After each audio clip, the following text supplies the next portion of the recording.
നിങ്ങളൊരു മോഹൻലാൽ ഫാനാണെങ്കിൽ തീർച്ചയായിട്ടും ഈ ഒരു വീഡിയോയ്ക്ക് ലൈക്ക് ചെയ്യുക. 200 ലൈക്കിന് ടാർഗറ്റ്. സോ എല്ലാവരും ആ ഒരു ടാർഗറ്റിലേക്ക് എത്തിക്കുമെന്ന് വിചാരിക്കുന്നു.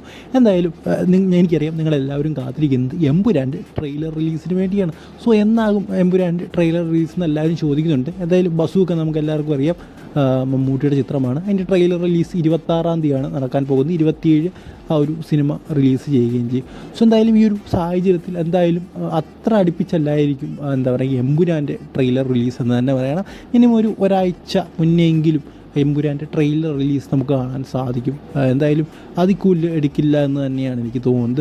സോ എന്തായാലും ഒരു മികച്ച ട്രെയിലർ തന്നെ കാണാൻ സാധിക്കുമെന്ന് വിചാരിക്കും. കാരണം ടീസർ അത്രത്തോളം മികച്ചയായിരുന്നു.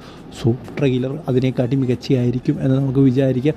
സോ എന്തായാലും ഒരു മികച്ച സിനിമയായിരിക്കും എമ്പുരാൻ എന്ന് വിചാരിക്കും. കാരണം പൃഥ്വിരാജിൻ്റെ ഡയറക്ടോറിയൽ വരുന്നൊരു സിനിമയാണ്. സോ നമ്മുടെ എക്സ്പെക്റ്റേഷനൊക്കെ വളരെ ഹൈ ആണ്. സോ ആ ഒരു എക്സ്പെക്റ്റേഷന് എന്താ പറയുക ഒതുങ്ങുന്ന തരത്തിലുള്ള അല്ലെങ്കിൽ ആ ഒരു ലെവൽ കിട്ടുന്നൊരു സിനിമയായിരിക്കും എന്ന് തന്നെ നമുക്ക് വിചാരിക്കാം. സോ ഈ വീഡിയോ ഇഷ്ടപ്പെട്ടില്ല ഗുഡ് ബൈ.